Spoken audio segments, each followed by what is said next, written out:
7:30 Thursday. The music, the performer, the man. It's been unbelievable. At last, an exclusive behind-the-scenes glimpse of John Farnham, the man Australians now share with the world. And the two things that I will not let suffer are very first of all my family, and secondly my performance. Farnham talks about his life on the road, his spare time, and his very private thoughts. Ran down to a dressing room and I said, I love you, will you marry me? 7:30 Thursday, a rare look at a superstar. Jack's back, access all areas, exclusive to 7.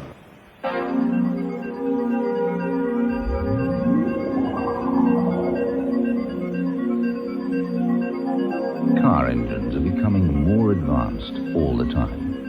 Yet only one oil company in Australia actually tests its unleaded petrol in them, kilometre after kilometre, and day after day.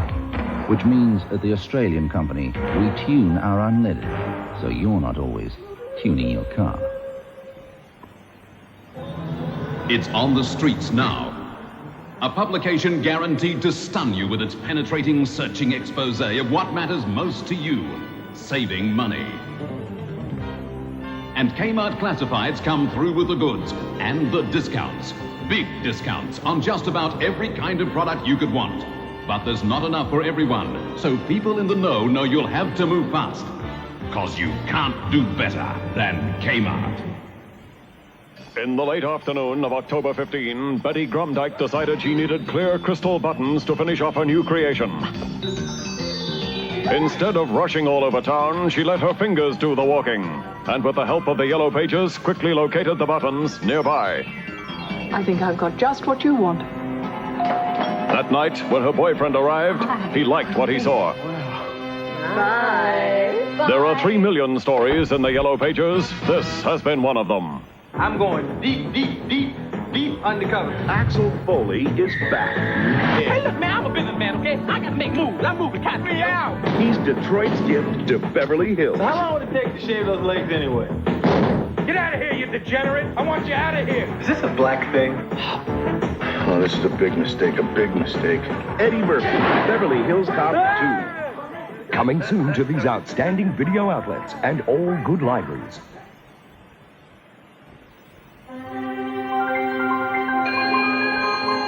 There is one quality gin that's as distinctive as the bottle it comes in. Vickers. The choice is crystal clear. Get your hands off my... Shaver. Get your hands off my shaver. He's got it. I want it. It's in my favor. Shaver, a more colourful pivoting system from Wilkinson Sword. Shaver. Tragedy for Christine Cagney. Somebody help me! This is the episode that won Sharon Gless an Emmy Thursday. Freeze! Freeze!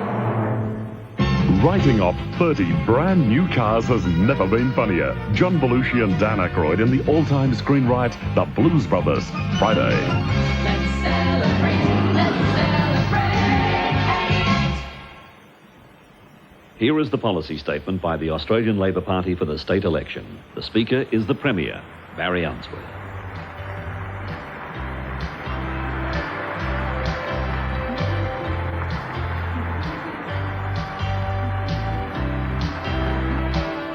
In the last few weeks, I've made the most of the special opportunities a campaign offers to talk to and talk with my fellow citizens from all walks of life.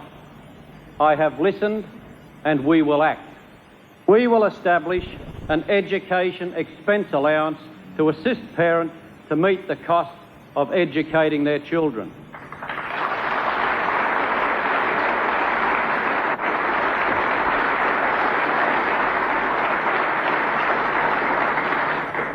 From the 1st of May this year, the allowance will be paid at the rate of $100 a year for the first child at school between 5 and 15 years, and $50 a year for each additional child.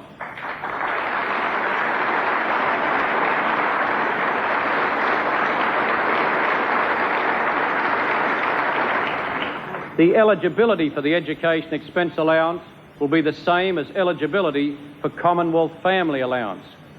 I now announce, from the week commencing Sunday, the 1st of May, weekly and periodical rail tickets and travel pass for buses and ferries will be reduced by 25%. Our new fare concessions are specifically designed to fulfil the pledge I have given today, to help stretch the pay packet and the family budget. As a further part of that pledge, we will reduce registration fees for private vehicles, cars, vans, utilities and motorcycles by an average of 20%.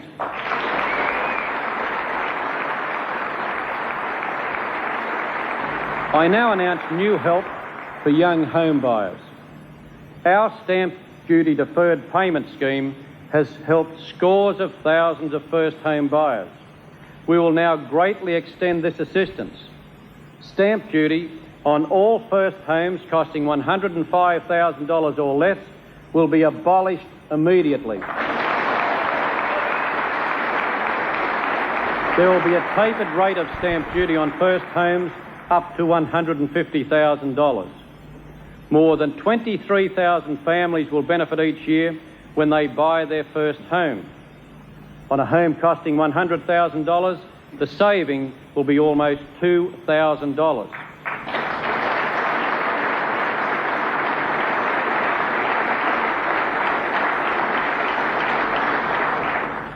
All stamp duty owed under the existing first home buyer stamp duty deferred payment scheme will be waived immediately.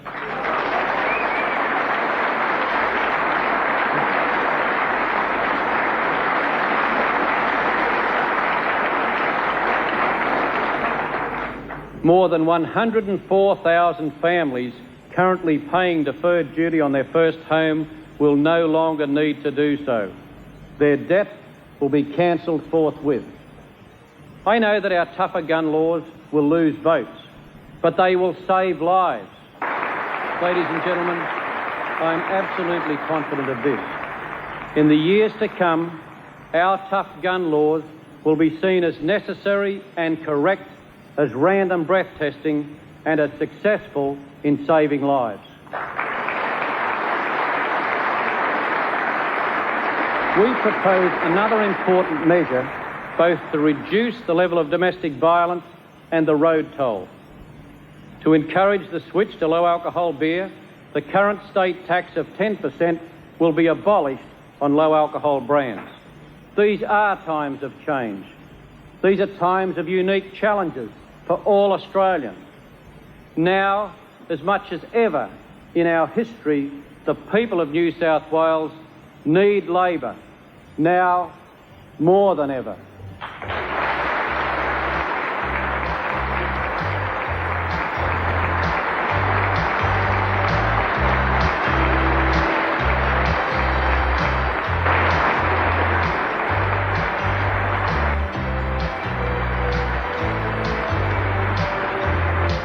That was a policy statement by the Premier of New South Wales for the Australian Labor Party, Sydney. Thursday, 8:30, Rafferty's in love. You can always go back to my place, I suppose. But he's faced with a heartbreaking choice between love and duty. I'm in a lot of trouble, Michael. I'm asking you to leave. I'm insisting.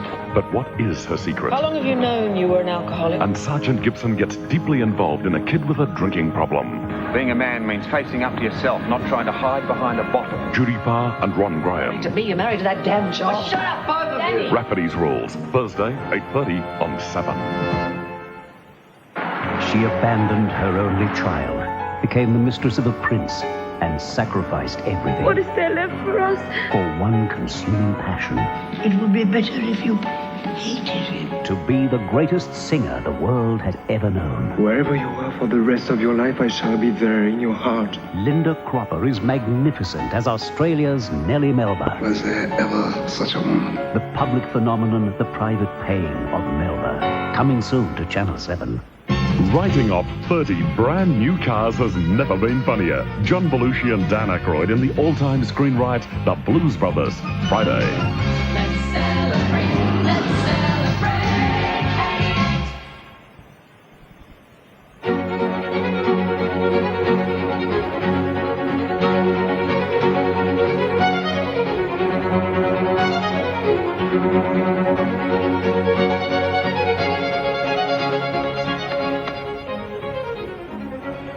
Tried to ring up the Don Lane show, give him some cheer a couple of minutes ago.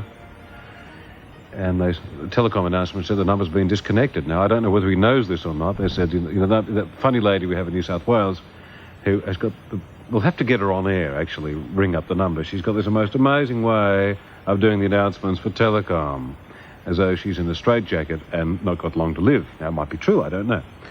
However, the announcement says the number has been disconnected. So I don't know what it means. But then again, that's why I'm here, because I don't know what's going on. Well, on the subject of New South Wales, we have an election coming on, and from a great height department, the altitude from which Premier Unsworth undertakes to pour money all over New South Wales electors, a $262 million windfall. If anyone needed reminding there's a state election on, Prime Minister Bob Hawke today swooped into Sydney to jog a few memories. And there's a flower for you. Oh, that's great. Okay? Okay, good on you. Thank you very much. Good on you. Thank you. But the PM's main job was to rally the party faithful for Premier Barry Unsworth's election campaign launch. This Mr Hawke did with a dire warning that a vote for the opposition would signal a return, as he put it, to the dark side of politics. Let me put it to you simply, that the money that the Libs left in the pockets of the privileged has been put to work for Australia.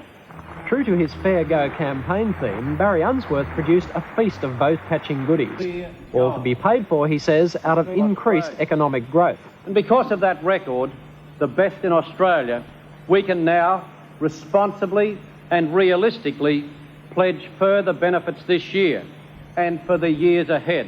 Those benefits include education expense allowances to assist 800,000 school children, childcare services to benefit a further 40,000 youngsters, a 25% cut in bus, rail and ferry fares, a 20% cut in motor vehicle registration charges, abolition of land tax on homes costing less than $105,000, and the scrapping of tax on low alcohol beer. Labor claims its pledges will save an average family up to $10.50 a week. Mr Unsworth now has dangled the electoral carrot.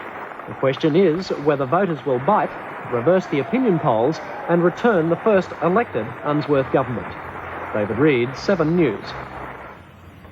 It's lovely having the child there, wasn't it? Get through to our hearts. The state opposition leader Nick Greiner described the promises as desperate and Mr Unsworth's policies as voodoo economics. It's possible, of course, Mr Greiner, that what we need now is voodoo economics to survive. In fact, there's a little bit in the paper here, which I happened to read this morning in the Daily Telegraph from Sydney, page 5. I don't know what it means. Of course, it's unfair to take it out of context. It says, boxer Jeff Fennick said last night he had no intention of using his damaged hand to influence the election. He doesn't say what he's going to use his hand for. We're only left to conjecture there. But just repeating, Jeff Fennick said last night he had no intention of using his damaged hand to influence the election. We were worried about that. In fact, they're going to call it off because he might use his hand to influence the election. Well, down to things which are probably more serious to more of us and the implications. The Muirhead Royal Commission into Aboriginal Deaths in Custody has reconstructed a hanging in a police cell at Wee Waa in New South Wales and retraced the events preceding the death of 21-year-old Eddie Murray. The Murray family claims their son was murdered after being locked up for drunkenness. Arthur and Lila Murray hate coming back to Wee Waa. To them it remains a racist town, a place filled with tragic memories. But today there was an element of triumph as they arrived from Sydney with the Muirhead Royal Commission currently examining their son's death. We come back to Wee Waa to show the white people what we've done and fought hard for this Royal Commission. To the local Aborigines, this building's known as the Opera House. Wee Waa Police Station, rumoured to have been designed for Thredbo, was the scene 7 years ago of Eddie Murray's mysterious death. Justice Muirhead and his team of lawyers inspected the cell in which Eddie was found hanging by a strip of blanket. With carefully measured pieces of material, the Commission reconstructed how he might have committed suicide and simulated cries from the lockup.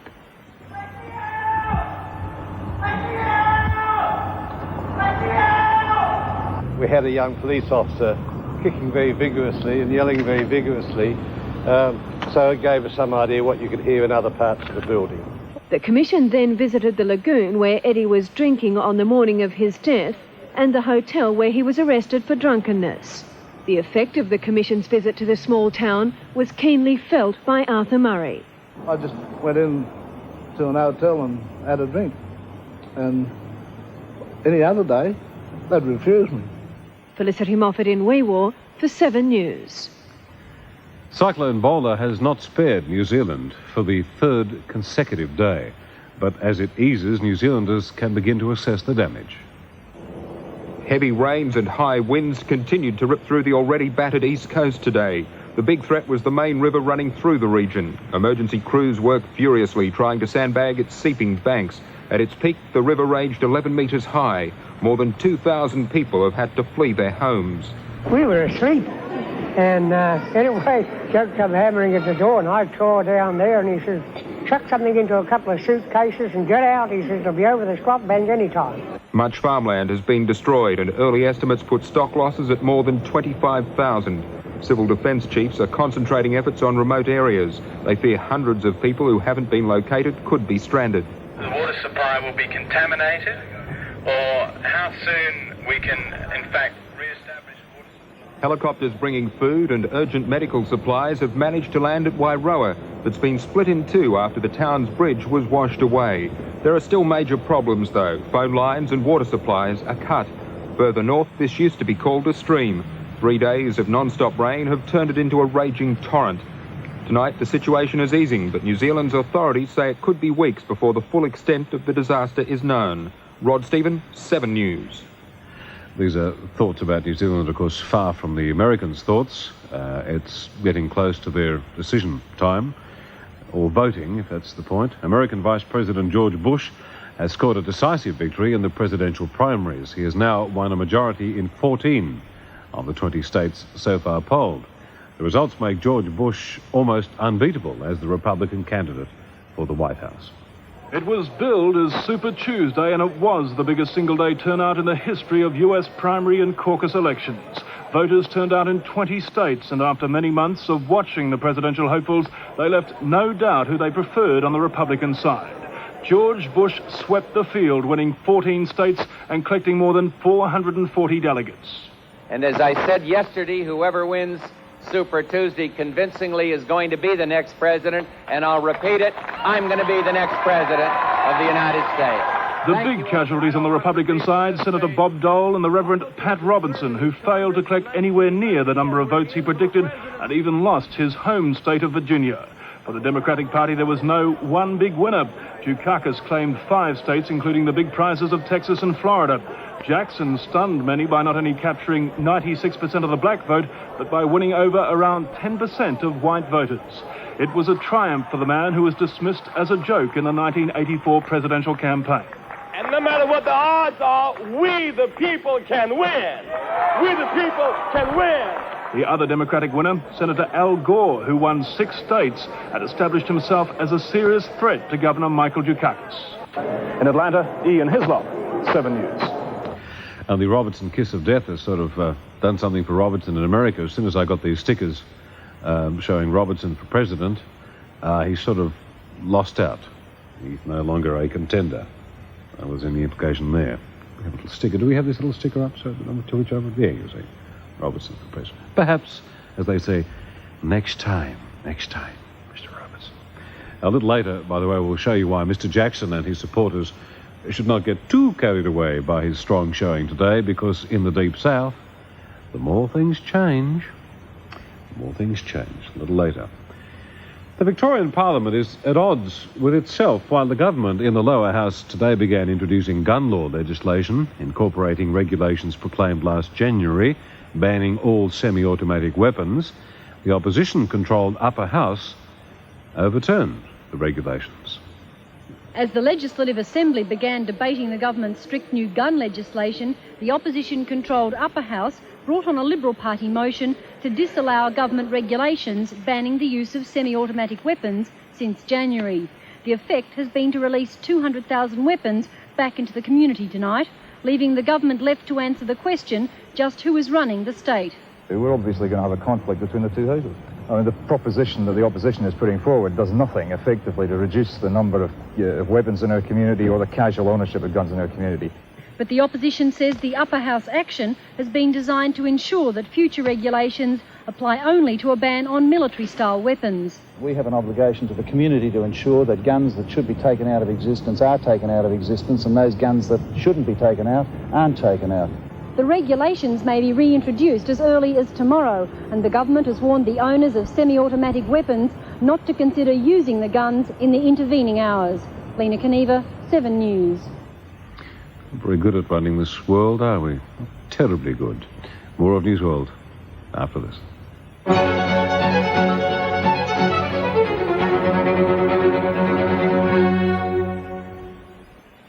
7:30 Thursday. The music, the performer, the man. It's been unbelievable. A behind-the-scenes glimpse of John Farnham's world. 7:30 Thursday on 7.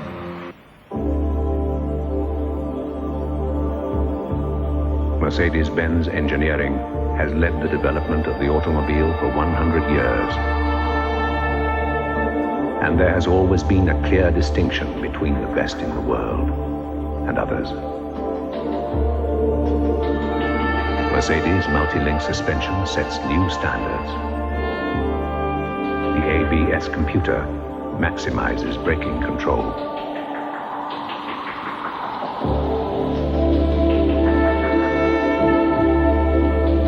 The application of advanced aerodynamic principles always keeps the side windows clear of water and the tail lights clear of dust and dirt.